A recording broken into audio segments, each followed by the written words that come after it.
All right, welcome back to our first video under the Next Big Thing YouTube channel. This is our first long form video, our first regular YouTube video. We've been doing shorts. You can go check those out. This is our first actual YouTube video. We're going to hop into the NBA trades that came in right before the trade deadline. I know there's a few more that might still happen. We're doing this a little bit before the trade deadline. If those happen, we should be able to get to them, but we're just going to go ahead and get these started. So you want to start on the first one, first big one? So, obviously, the NBA trade deadline has been crazy so far. A lot of big names being moved around. So, we're going to start with, obviously, the most shocking trade. So, I'm sure, as most of you know by now, but if you don't, Luka Doncic and Anthony Davis were traded around midnight Eastern on Saturday night, or I guess Sunday morning. So I'm going to break this trade down for you. So, this one's pretty simple. The two big headliners are Luka Doncic and Anthony Davis from this trade.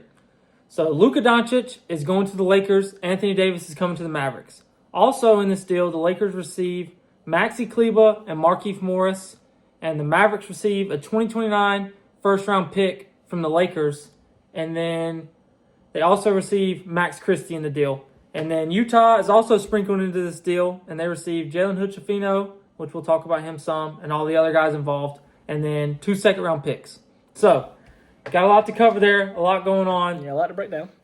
You want me to go in, my opinion? We're going to kind of break down the trade, talk about it, and then we're both going to grade it, I think, right? We're both going to give the trade grade for each team involved, all 3 teams. I guess we'll throw the Jazz in there. They somehow snuck their way into this trade. Yeah, that's what I'll start off with. I don't know how the Jazz got involved in this trade or what the reasoning behind it was. But, yeah, like he said, they got 2 second-round picks and Jalen Hood-Schifino. I really just think this is, I guess picking up a young talent in Jalen Hood-Schifino is good for him, but second-round picks usually don't pan out in the NBA, so I don't know if that really does anything. For me, they probably get a C, just average. For the Mavs, obviously you get Anthony Davis, Max Christie. Obviously Anthony Davis is going to be a very good player for the Mavericks going forward, as he's good defensively, as everybody knows. And the first-round pick, I personally think it's hard to say that the Mavs win this trade just because you give up your bright a guy future. Like that, it's hard to win a trade. You give up a 25-year-old, your bright future, giving up Luka Doncic. You just think there's no way the Mavs win. But I still give it a B. Like Nico said, the general manager, Anthony Davis, we needed to bring him in for defense. And Max Christie. Yeah, and Max Christie, he's also going to be a pretty valuable piece. I don't know if he'll make too much of an impact, but who knows? He might pan out in the first-round pick. I don't know. So I'll give that a B. And for the Lakers, you get Luka Doncic. That's going to be your piece moving forward in the future. I think that's really good for them. So I'll probably give them an A. I really think the Mavs lost this trade, but I don't think it's as bad as the internet's making it seem. So, again, now my take on the trade. I'm going to start off with the Jazz. So the Jazz get Jalen Hood-Schifino. Coming out of college, he's point guard from Indiana. He had some decent, I don't remember.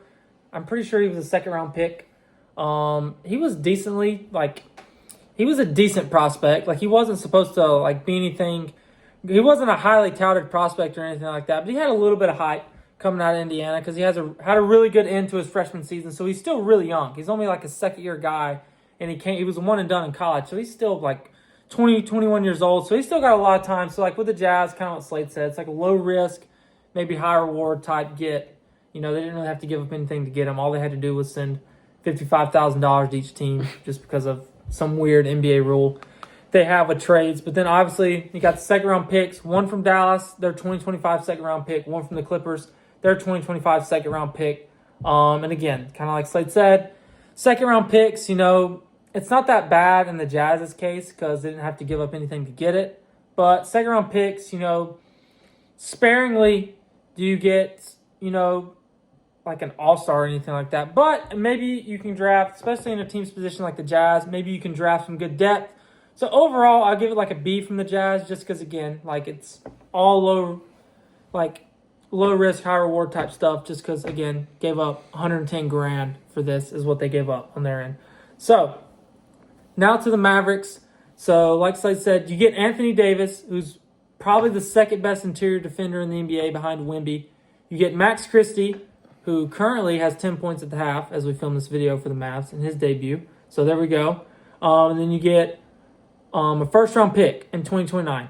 So me and Slater are a little biased. We are Mavs fans, but again, that kind of like contradicts because we're biased because we want the Mavs to do well, but then at the same time, we're pretty hurt over the fact that Luka Doncic just got traded.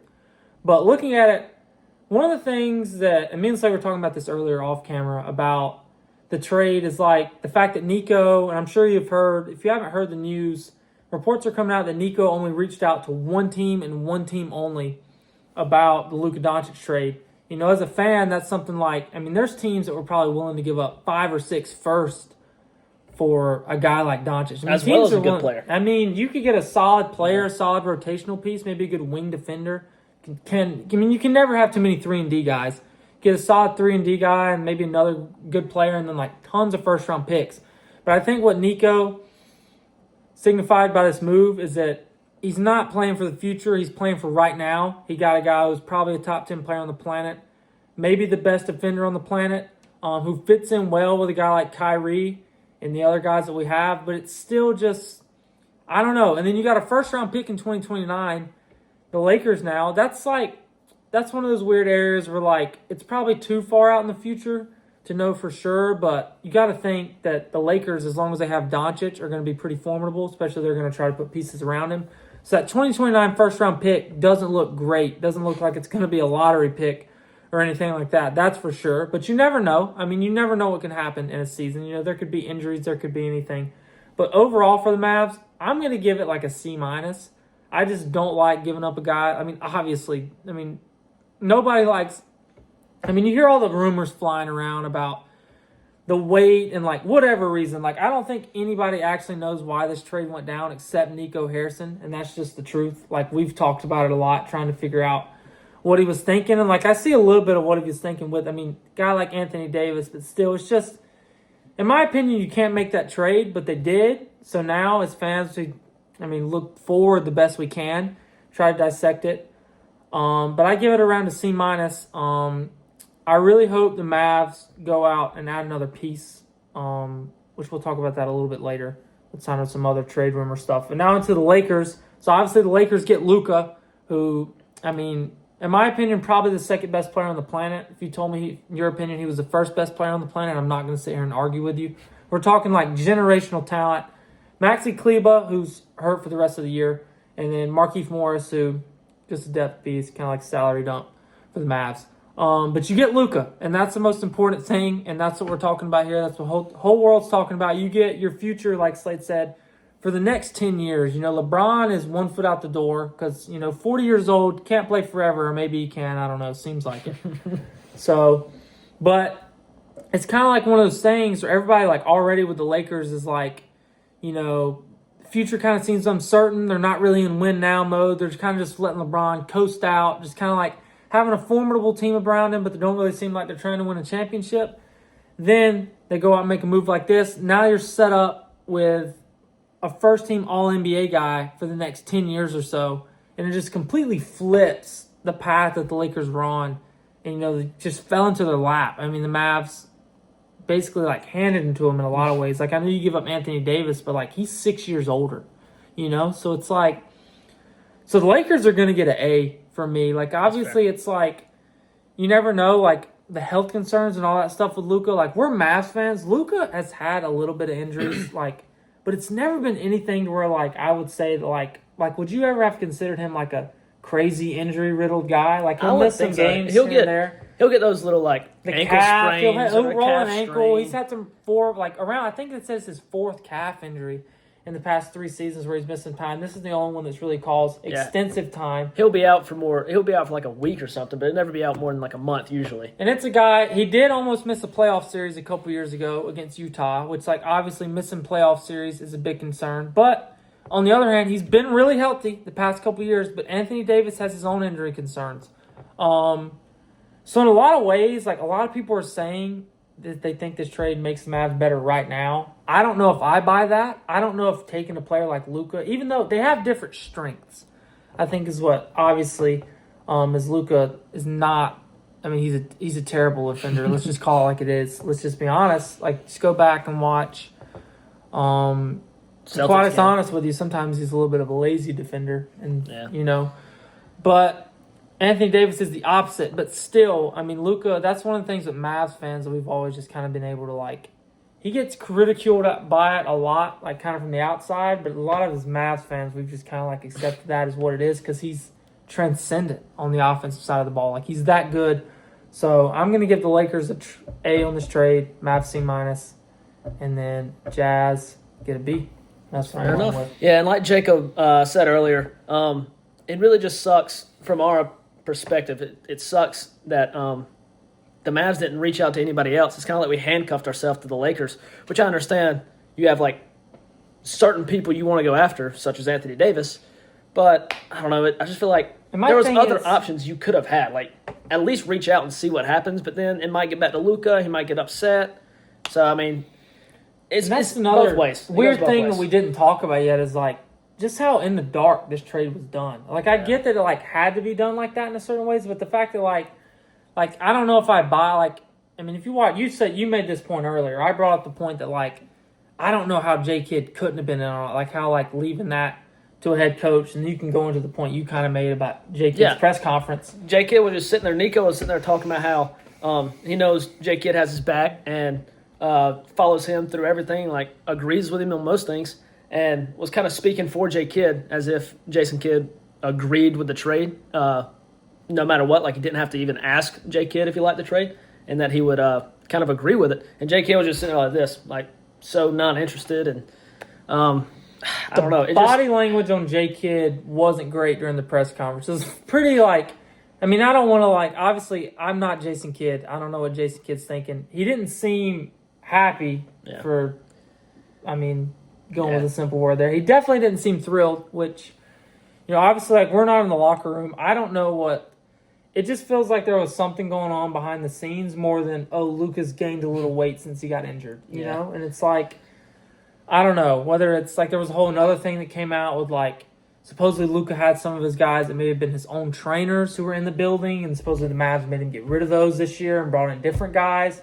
And even came out and said something like they got rid of everybody I like. Yeah. And just a lot of different things are coming out. I think more will come out as time goes on. But right now, there's still just everything's just much. Up in the air. I mean, there's just not much. Us as fans just don't know, really. That's what it comes down to. And we may never know. But hopefully it'll work out good for the Mavs. My complete opinion about the trade is that I just feel like if we were going to make this trade to try to get Anthony Davis, I don't see why we didn't do that with Kyrie instead. And, I mean, we bring in that defense. We still have Luka, who Kyrie's, 5-6 years older than Luka, 7, something like that. He's a good, decent bit older than Luka. Problem is and we could keep Luka for the long term and get the defense to help.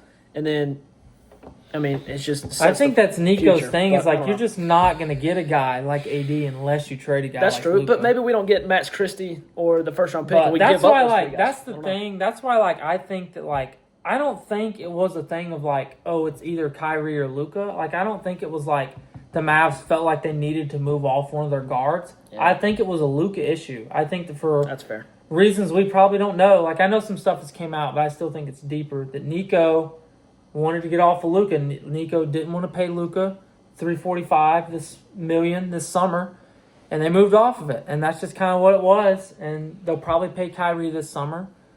And Anthony Davis, I actually don't know what his contract situation like, but I'm sure it's a few years. Is like.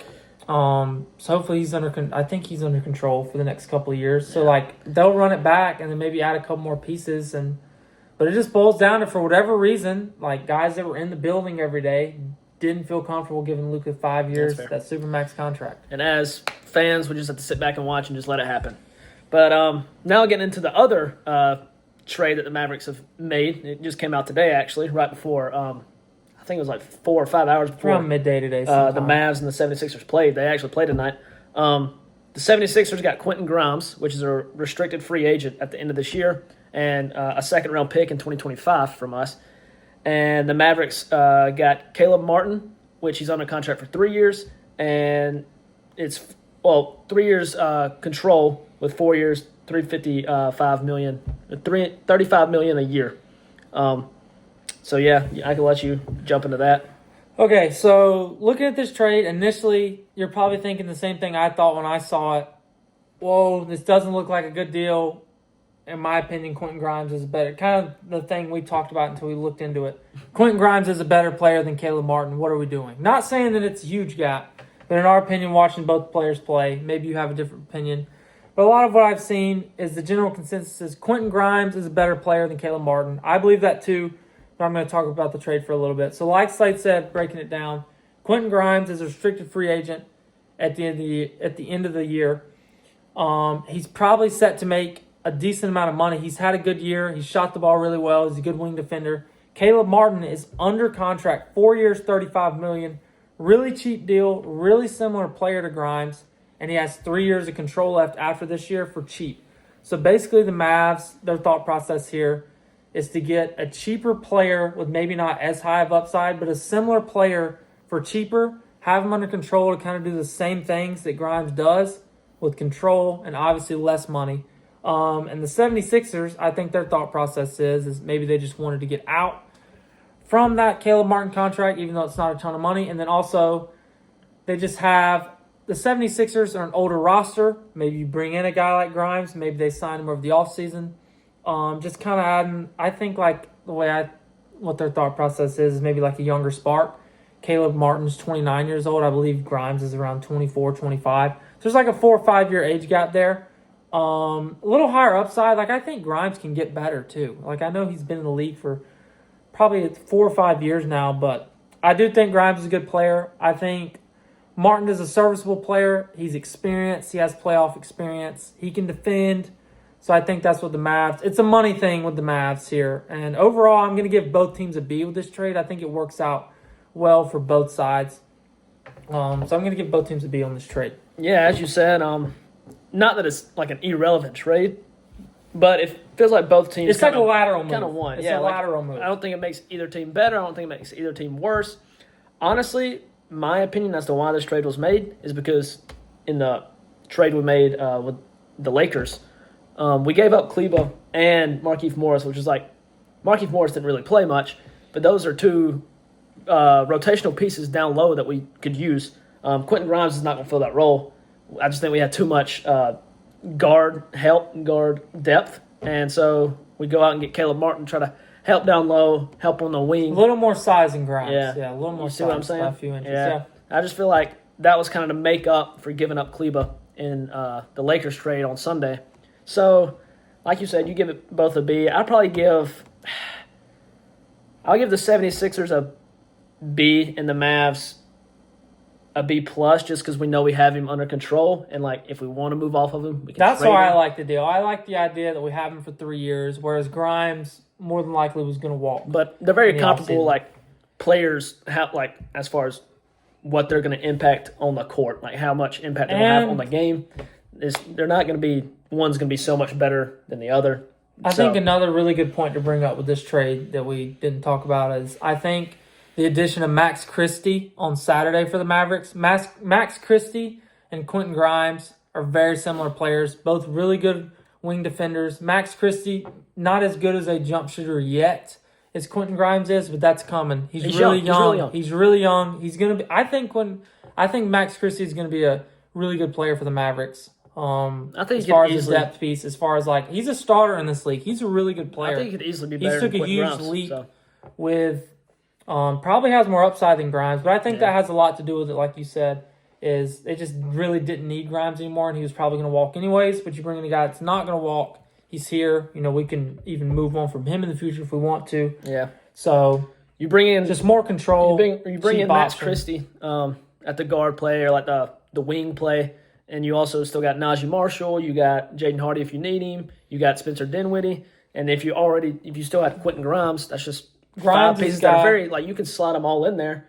I mean, yeah, if they get hurt, obviously you need them, but I think getting Caleb Martin really helps us out down low, gives us some more size.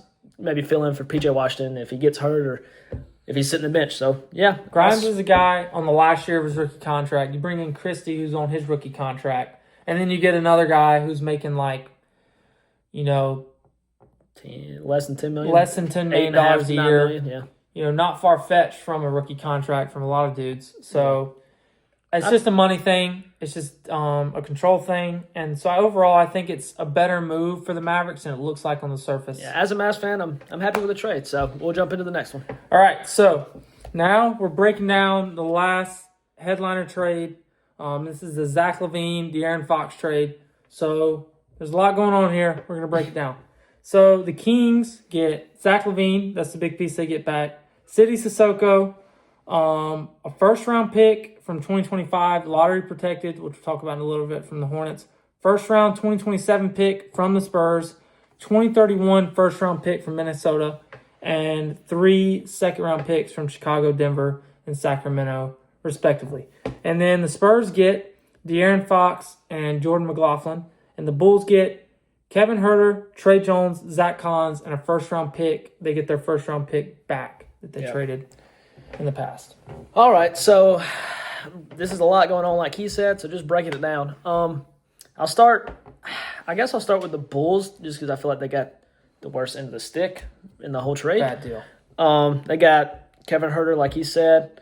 Everything is down, like shooting percentages, his minutes, his points, everything's down. So he's not having a great year. So I don't know how much that actually helps them. Obviously, he'll play. Like they'll still have to use him, given the fact that they gave up Zach LaVine.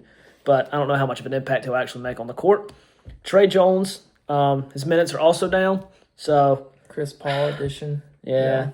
And then Zach Collins, who I guess will back up Vucevic maybe. But, I mean, he's a solid backup, but he might have a very limited role.